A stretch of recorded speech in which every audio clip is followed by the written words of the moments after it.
What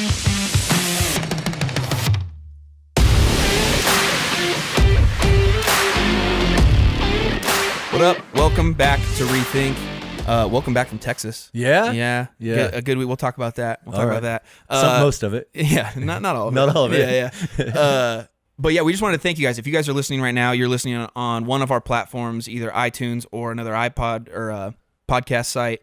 Or Are there still iPods? I think you can still get an iPod. Really? Like the little mini ones. No point in needing one, but that's whatever. Yeah. Yeah. But you're listening on one of our podcasts sites, or you're listening on YouTube. We've had a lot of questions about, are we jumping onto Spotify? We're doing a bunch of research about that right now. And so I'm not. You're not. A collective we. Collectively, yeah. we. Yeah. Mm-hmm. So we should have an answer for you in the next week or so. We want to get this out to as many people and reach as many people and hopefully get people to start questioning and rethinking what's going on in their life. Yep. So that's coming. We're getting there. But before we jump into this week's podcast, we have some news about an upcoming guest. Oh, yeah. So next week, so I kind of through mutual friends, I got connected with this guy named Barrett Fallbush. He's a pastor of this little church out in Indiana, but he's kind of world renowned as he's a gun instructor. It's like named like one of the top 10 most influential gun instructors. And so anyway, so we started communicating back and forth through smoke signals or social media or whatever. And whatever you outdoorsy folk do. Yeah, yes. Exactly. Yes. And like he went to the same college my parents went to, Scott Nickel went to, a lot of Cincinnati. So we started connecting, and then I started following him because I shoot a lot of guns, and he's an expert. And so he's going to bring his whole family out, and we're going to head to the mountains, and hopefully some of the stuff that he's going to be talking about with me, and we're going to have him on the podcast, and hopefully even do an interview for the weekend service at church, because we're in the series called Muscle Memory. And a lot of things you do in shooting is you do it over and over and over and over and over and over.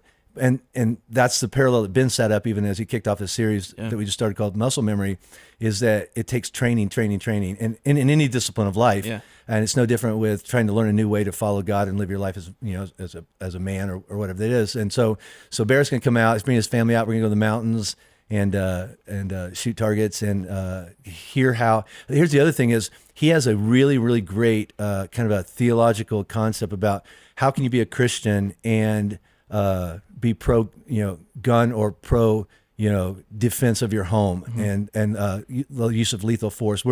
Biblically, as a follower of Jesus, can I use lethal force to protect my family and my home? And he has a really great perspective on that I just want him to just kind of vomit it out there for people who have to agree with him. A lot of people don't agree with me a lot of things, but for them at least to consider. And he knows what he's talking about. He comes up from a biblical standpoint, but also he's an expert in firearms, and so he knows both worlds really well and brings them together so that people can make up their own mind, rethink, right? Yeah, and about where they stand on that, because a lot of times you look at an issue and you go, it's black or white, and in all cases it's never this, and it's like, I don't know, you might want to think about that. Yeah. You may land in the same place, but at least you've thought through some stuff. So at least you can back up what your thought absolutely. is. And so Barrett's going to come out and he's going to be with us, and I never met him personally, just talked to him, through conversations on the phone and through text and stuff like that. But I can't wait. Is he like the LeBron James or the J.R. Smith of basketball? Is that what he's like? He's a skinny white guy. Yeah. Well, yeah. So okay, but in the shooting world, he's that equivalent. Yeah. Yeah. That's sick. That'll be awesome. Yeah. Before we jump into everything, though, you had an exciting weekend. I did. What did you do this weekend? It was bucket list. Yeah. Bucket list. I'm in two men's groups, and one of the men's group, one of the guys that's been doing this for years, but he took us all down to Austin, Texas, to go hella hunting. So we went hella hunting. And that's Heli, not Hela, not hella, like hella dope. It's like helicopter. Yeah, helicopter. Yeah. We shot wild pigs out of helicopters. And so let me just save myself a lot of grief. All right. So what do you do with all the meat? Well, they have an organization called Hogs. It's like not Hogs for Humanity, but Hogs for a Cause. Yep. And so they had an affiliation, so all the pigs that you kill, they would come out and pick them up. But it's just overwhelming. There are 2 million feral hogs in Texas alone. They cause $1.5 billion a year in damage. And so the farmers are actually paying people to come and shoot these pigs. They're not, see, we live in Disney World. It's not like a pig you want to eat. It's not a pig you want to eat. It's this hairy thing with big tusk, and it destroys everything around. And they're not warm and cuddly. They're like not warthog-ish almost. Yeah, wild boar with big tusk that will rip you to shreds. and they just tear up a whole field overnight. And they have 3 litters a year, 19 pigs, and so usually they just paid people to come and do that. And so he opened up. Our friend Craig opened up this business where you put a harness on, and I'm going to talk about this weekend. Yeah. It's so many people are going to leave our church over this, but great. Well, at least they had a good run. They're going to hear some truth, though. They're going to hear some truth. But so the guy that flew the helicopter was a former Black Hawk helicopter, special ops, and he was rough. I bet that was awesome, though. Oh yeah, yeah. So and so anyway. So we have a harness on, and you put 1 foot outside the helicopter on the skid, and then you lean all the way out, and then you're shooting down at these demonic creatures. Jesus killed pigs. Yep. See, remember that time he cast all his demons into the pigs, and they ran over a cliff, and they committed suicide. Yep. I was just doing the Lord's work. You're just trying to be more like Jesus. Yeah. If I could have cast demons into these pigs and they would have committed suicide like that Jesus did, I did it with a 12 gauge AR platform. That's sick. Yeah. So 4 of us did that, and in one day we killed 260 pigs. That's awesome. Yeah, and then it rained the second day, so we didn't get to shoot any, but we hold a 1-day record. That's for great. 2019. That's great. And there's 4 of you shooting. Yeah. That's sick. Yeah, it was so much fun. That's awesome. So What a much cool fun. thing. It's a bucket list thing, Yeah. but and I don't know if I'll do it again. But But if you get asked. if I get asked, Yeah. I'll bring extra underwear. There you go. Wow, Oh, I bet. it's scary. That's great. Yeah. Some of those pigs are used, though, to make what we like to call wieners. Oscar Mayer wieners. What shirt do you have on? So there? I was in Kentucky, in your old stomping grounds. Yeah. And he was a fellow listener, Aaron, was like, "Hey, I've got some stuff for you. I have alcohol for Jim, and I have a wiener shirt for you." And I'm like, "Sick." So good. Thanks, Aaron. Thanks, Aaron. So good. Oh, that's so good. Yeah. So you taled about this. So we already said wiener. Well, yeah, we're doing We didn't good. even mean to. Yeah, it just came out. You did. But What? just happens. It happened. It happens, Everyone. That's this one. That's it. Well, so we Put that thing away. yeah, but just tuck it away. We were talking about this past weekend what Ben taught about, and started leaning into it a little bit. Looking at, like, there's a lot of people who look at this and they're like, "Oh, I don't fit a certain mold. I don't fit a certain thing. I'm not a hunter. I don't drink bourbon. I don't smoke cigars." What's It's like, wrong with you? well, I don't do most of those things. There's a lot. I'm wrong working on There's it. a lot wrong with me though. Yeah. So we'll get to it. But Yeah. I wish you could stand up just so people could see how tight your pants are. they're camo though, so it's actually famo. It's fashionable camo. So they're cool. Okay. Yeah, get into it. When I go hunting with you that one time, I wore them, and look at all those birds I killed. You know. Shot at. Yeah, well, shot at is the key word. But looking at that, there's a lot of things that we're going to look at in this series that's muscle memory. Yeah. That takes time, that takes repetition, that takes all stuff. But before all that, it takes a choice. Yep. Right? Mm-hmm. And so people look at you and they go, "Oh, he's been this hunter, he's all this." And it's like, for a little bit you have, but not the bulk of your life. No. Not most of that. It's like you made a choice one day, but then it took things getting to that. Right. So what I want to start looking at today is, like, Ben made this thing talking about, like, what's self-help versus spiritual formation. You have to make a choice to get into spiritual formation. But, like, tying that back even more, like, looking at what we've been teaching about with this men's series, we've been challenging men to make a choice. Mm-hmm. So walk us through. The choice is one thing, but then, like, figuring out the why and figuring out all that, like, pushing into that takes longer, takes more. So walk us through that. Walk us through. You just asked 27 questions. I'll simple it down. when men or women are listening to this and they're looking at, like, "Hey, I don't know where to go from here." Yeah. Walk us through what that looks like. Right. Okay. So let's back up. So not everybody knows what we're talking about when we say a new series, right? Right. So here at Flatirons, this is a church that we teach at. So we teach in series, and so over the last several months, we've been talking about what would it actually look like for me to live my life with God. Mm-hmm. All right. And so there's this famous 3 chapters in the Bible called the Sermon on the Mount, where Jesus is his first public talk, and the first third is life could look like this when you have these thoughts go through your head rather than immediately, you know, eye for eye, tooth for tooth.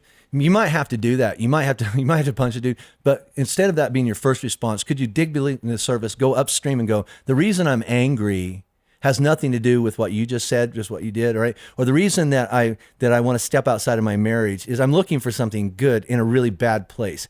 Go upstream. What's going on in my heart? Lust. Well, what's lust? Lust is this out of control thing that doesn't have anything to do with you, but I'm going to do it to you or with you because I think it'll fix it, and it never does.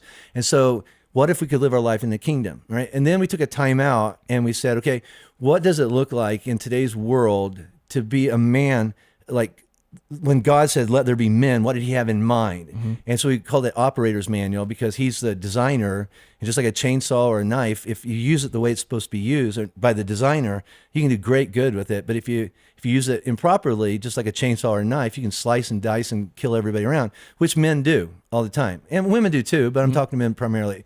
And so we went back to the designer and go, okay, if I live my life as God meant me to live my life, as a man, as a husband, as a father, as a boyfriend, as a leader, as a coach, as a best friend, whatever that is, what would that look like? And so we did 7 weeks on that. And, a couple weeks ago, we had, thousands of men, kind of sign their line, put on one of these thin red lines going, I stepped across the line. I'm going to fix my eyes on Jesus. I'm going to love the woman in my life the way she needs to be loved. I'm going to protect my daughter even when she says, butt out of my life. And I'm going to train up my son to be a good man. And everybody's like, yeah, we want to do that. And then you have that oh crap moment on Monday where you go, what do I do? And everybody's looking at you, you stepped across a line, all right? And we all have things in our life where we're going, okay, this time I'm going to do it. And we mean it. And then reality hits and we're going, right. So this next series, we're calling Muscle Memory. And it's about, let's go into training, because anything that you do, it always starts with, I got a vision for my life. Right. And that's what a lot of us have. We lay in bed and we dream about someday I want to. And, when I get married or when I have kids or, when I get out there and start working, whatever that is. And that's the vision for our life. And, the vision doesn't do anything. It's a dream. It's really noble. It doesn't change anything. You have to have one because otherwise you don't know where you're going. But then you have to, and that's what this thin red line was for a lot of us, is there's a day when you go, okay, today's the day.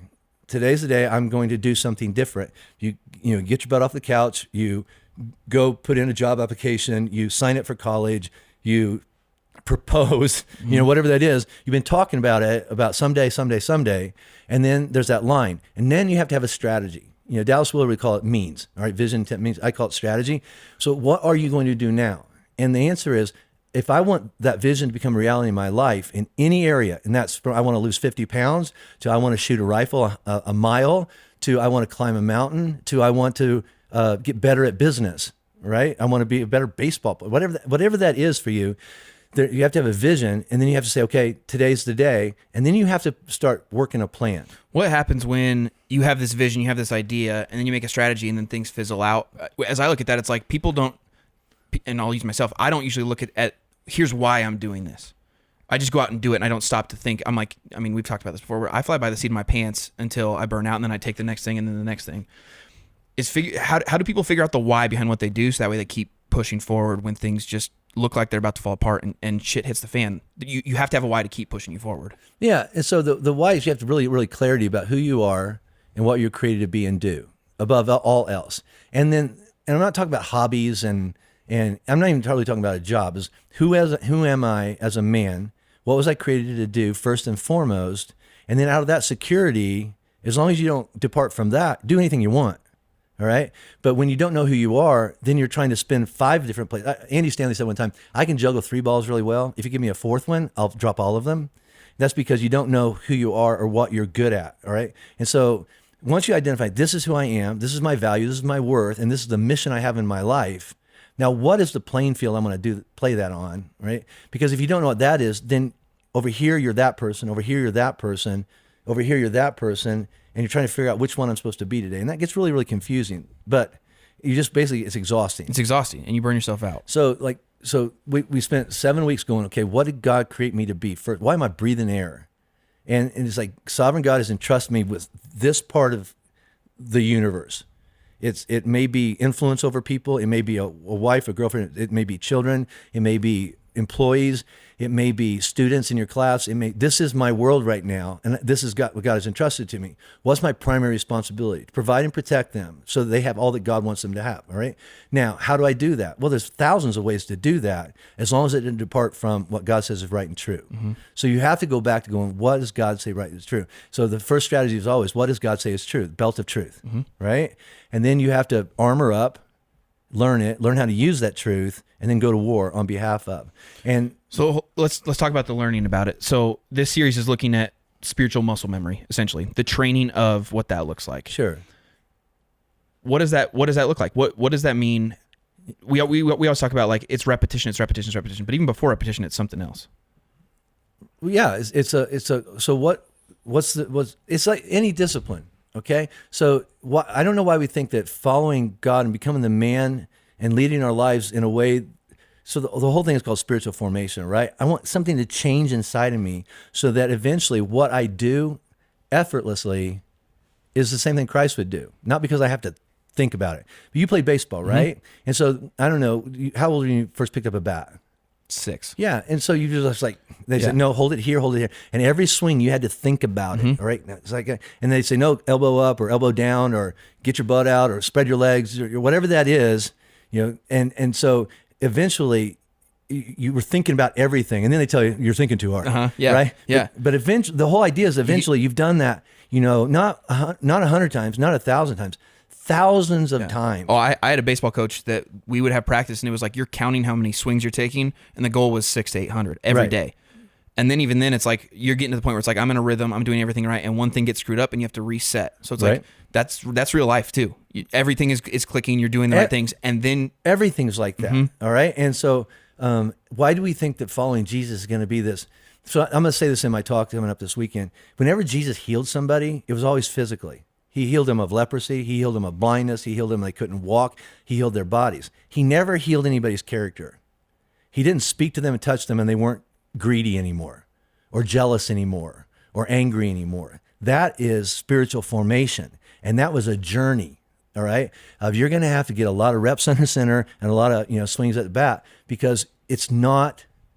It's you know who you are. So when you become a follower of Jesus, you get a new identity and you get a new life from above. You bring all the old habits with you, all the old muscle memories with you. Yeah. That doesn't go away. And I don't believe people that go, I prayed a prayer and never even thought about alcohol again. Right. Never wanted drugs, and I never lusted ever in my life. Jesus can do a bunch of things, but I've never actually met somebody who. Jesus can do anything he wants. Absolutely. He makes a choice to say, that's not how I heal character. That's a journey. It's spiritual formation, and it's the rest of your life. Right. Yeah. And so what we're looking at is there's these 3 things that are part of learning anything new.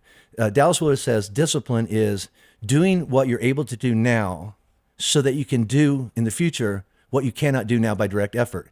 So I train to run a marathon. If I go try to run a marathon, I won't make it very far. You don't try, you train, right? So I don't try to be a good Christian. I train to follow Jesus. It's the same thing. I don't try to be a good man. I train to be a good man. I don't try to be a good husband, because that's just like I get exhausted. But it does take effort to become a good baseball player, to become a good follower of Jesus. It takes effort, and effort is not earning. No, I've already earned I can't earn my salvation. That's been given to me. Christ now has put grace inside of me. My effort combined with God's grace is transformation. And so there's 3 parts. I got to learn new things, right? And so if I could. Ben put these 3 circles up. I always talk about it like a stool. So the stool is, what do I want to be? I want to become a man that resembles Christ. Okay, which is the vision. Right? That's the vision for my life. Is I want to be the kind of man, the same kind of Jesus. So if Jesus had my life, this is what he would do. I don't know what I would do if I was Jesus. I would walk on water and cure cancer. I ain't him. All right. But if he was me, married to Robin, had this income, had these opportunities, had these hobbies or whatever that is, in certain circumstances, if Jesus had my life and I was the same kind of person, I would do this. That comes from training. I don't know what I would do if I was playing third base and a ball came at me at 110 miles an hour. I know what Arenado would do, and it would be effortless.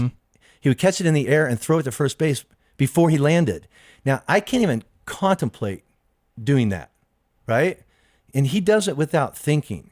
But there was a day when he had to learn to catch a ball, in the right way. Make the transfer. Wing it, all the way to first base, and thought about every time, right? Every time.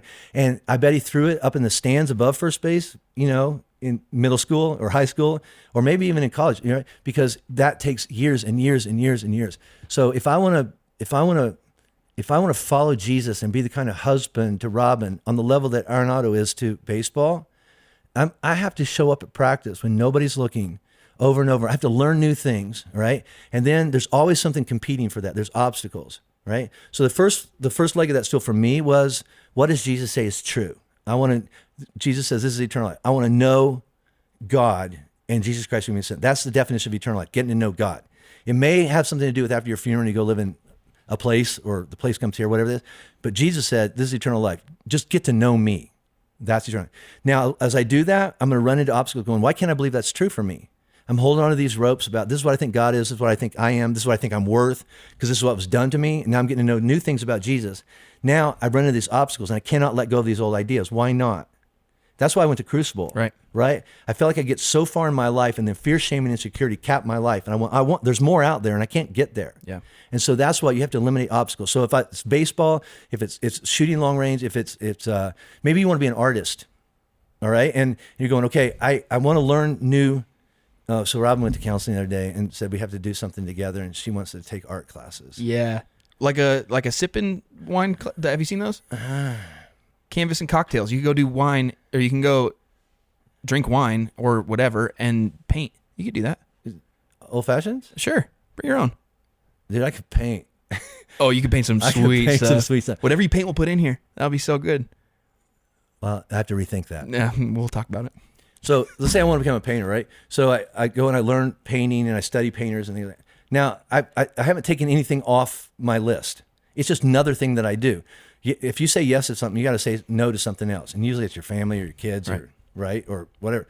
So there's an obstacle here. I have to eliminate that obstacle, all right? So if I want to believe this is true about that Jesus says is about me, and this happened to me, and I've been hanging on to that idea, I got to work through that and get, when I went to Crucible, I had to have a conversation with little version of me and say, you did the best you could, man. You got to let yourself off the mat. If you were strong now, back then, like you are now, you would not have let that happen, but you did the best you could.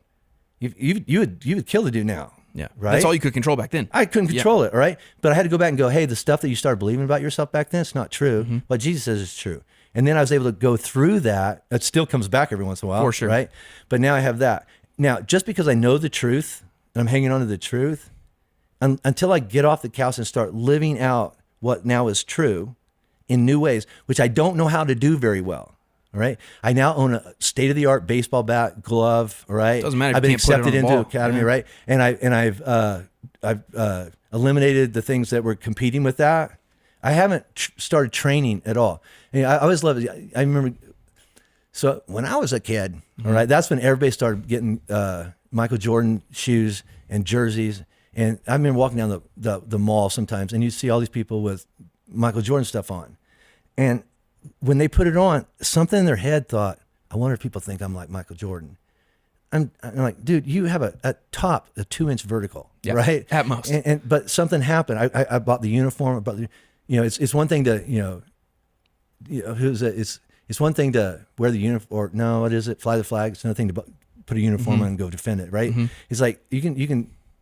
Until you actually say, okay, I'm going to show up at practice. I'm going to enlist in the Army. I'm going to actually go out there and start, pounding pavement and running the miles. You're not a runner. Yeah. So I've got God's word. I'm starting to believe it's true about me. Now, what am I going to do with that? I'm going to train. Here's the other illustration. It's like that whole conscious and competence things. Like I don't even so when I was 51 years old, I had a rifle and I was just shooting targets. And then I don't know if I saw a TV show or I heard a buddy talk about it, and I got really interested in elk hunting. And so then I started like researching elk hunting. I don't have a shallow end of the pool.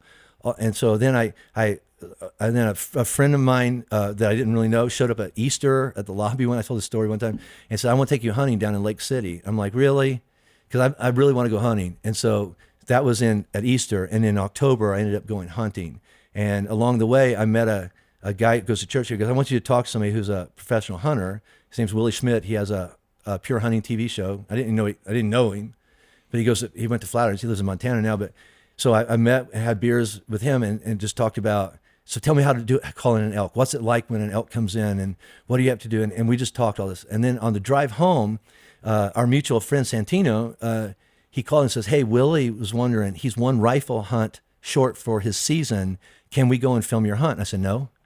He said, why not? I've practiced way too hard for this. I'm not letting cameras or anything mess up my hunt. And he says, no, I'll be your camera guy. Well, I know Santina's a stud. Yeah. I passed him on Instagram in numbers As you should this have, morning. Yeah. As you should have. Yeah. I'm not arrogant about that. No, but you're an I've important, had it for almost 2 months now. Yeah. So anyway, so he went on and he filmed that hunt. And since that time, over the last 5 years, hunting a lot. So I had an idea, right? I want to do this, a vision, but I'm not a hunter, right? And I bought the best camo they buy. I watched TV shows. I shot targets, but I'm not a hunter, right? And so I just knew there's something that I want, and I started training. I would take weights from the gym and put them in my backpack and just hike miles. So when that day came and I pulled the trigger, then I became a hunter, yeah. right? But it's the same thing. So I talk a lot about hunting, Yeah. right? Because it's my thing. But this is not a podcast just for hunters, Right. or weightlifters or bourbon drinkers or pipe smokers or fill in the blank. It's like there's a man out there, and I'm sure this applies to women too, but there's a man out there saying, I have a vision for my life, a dream for my life. And it's everything from I want to travel to I want to ski a mountain. I want to become an artist. I want to become a hunter. I want to read better, Yeah. Yeah, anything, all right? Okay, that's a great vision for your life. What's your plan? And the plan, you have to form a plan. Yeah. You have to get somebody to walk along with you. That's usually better, right? And then you have to start doing it. And you won't do it very well at first. Yeah. I was listening to a Jordan Peterson podcast on my drive in this morning, and he was talking about flood stories, flood in the Bible, flood in Mesopotamia, all that type of stuff. And then he drew all those flood stories back to Katrina and how New Orleans had the levees and they had the dikes, and they had planned out for 100 years. You look at the dikes and levees in Europe, and they're planned out for 10,000 years. Like, they pictured the worst storm possible. New Orleans just said, this is what it'll do for now. And they took the money that was coming to that and spent it elsewhere, spent it stupidly. They had knowledge, but they didn't put it into practice. They didn't make a plan for it. Right. And then he correlated it. This is all just clicking now in my brain of like, and then he put it in like, for all of us, for every human being, there's a storm. Mm-hmm. What are you doing right now to not plan for the storm and live in your room and never try to get out of the house? So that way it doesn't, it's like you have to put things in place and plan ahead and take steps to protect what is worth protecting inside of here. And when that storm breaks, you have stuff in place to take care of it. Right. That's inevitable for all of us. Well, sure. That's what we talk about, the full armor of God. Yeah. You might have great armor. You might have great guns, and they're all in the safe, and your armor's in the trunk of your car in the garage.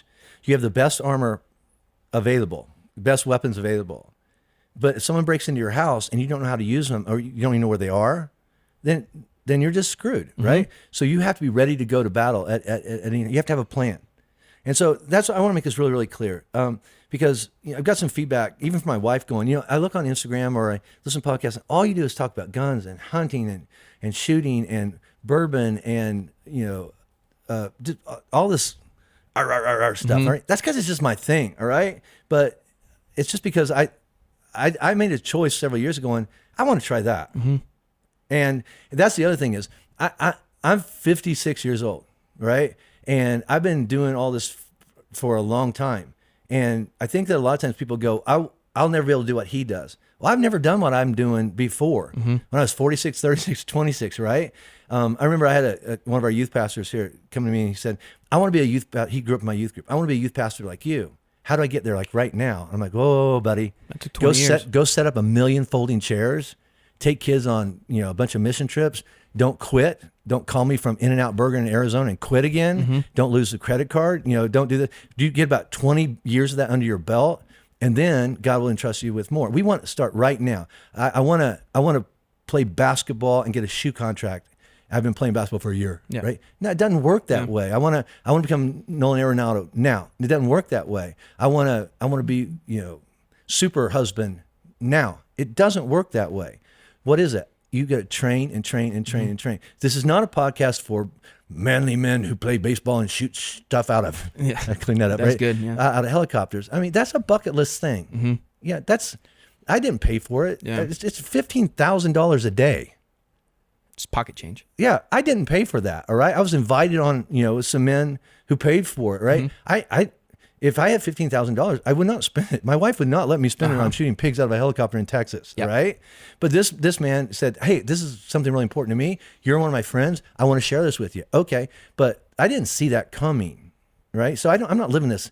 Everybody thinks I live this glamorous lifestyle. This is what Pastor Jim does after preaching to 20,000 people. He goes home and does Stouffer's macaroni and cheese and a can of tuna. I love Stouffer. I love mac and cheese and tuna. I do too. Yeah. All right. But I think people think I go home and like, Robin's like, oh dear, welcome home, Pastor. Mm-hmm. And did you feed the people with, no, she's like, there's 4 months of dog shit in the backyard, which there literally is. Cleaning. But it's frozen right now. So I couldn't clean it up if I wanted to. Absolutely. But you want to get to it before it thaws out.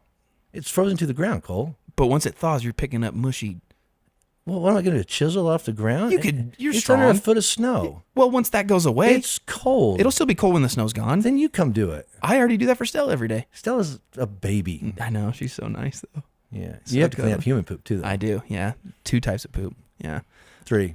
Your own. My own. Some days, yeah.